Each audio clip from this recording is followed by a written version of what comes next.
Hey everybody, happy Monday to you all. It's time for our chart of the week, and this week we're going to be profiling a software company, an old favorite of ours called Autodesk. They have earnings coming up in a few weeks, and as we can see, this chart is kind of in consolidation mode, but let's go ahead and mark this chart up as we go along here.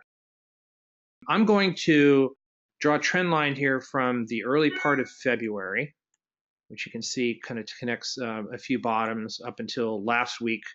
Last Thursday, hit a bottom just under 125, which made a higher low on the chart. The prior week, we had come down and tested about the 122 area, which was the lower Bollinger Band, and we bounced off of that pretty significantly. Now, we do have a bit of a resistance line in here, and we can see I've just marked that one in from the March tops. We have three lower tops now from March, and then April, and then now early May. So what we're looking for is for this stock to break out past that April high, which let's call it 135 bucks. And if that does indeed happen, we're likely to build what's called a W pattern, which is W is generally a bullish pattern. And if we can get up through that 135 area, we think this stock has a good chance to get through the all-time highs, which are roughly about 140 bucks. The MACD is turned today for a preliminary buy signal. We need some confirmation of that, of course.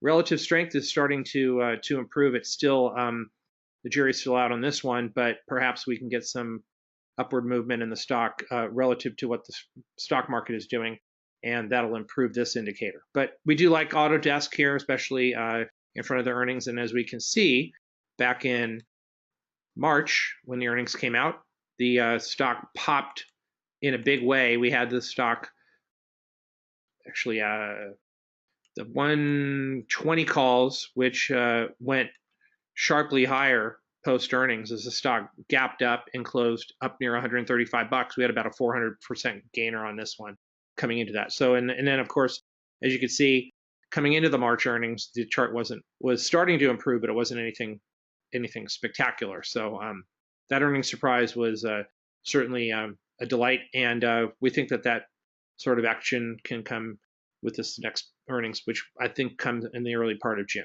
So that's Autodesk. Thanks so much for watching, everybody, and I'll see you guys next time.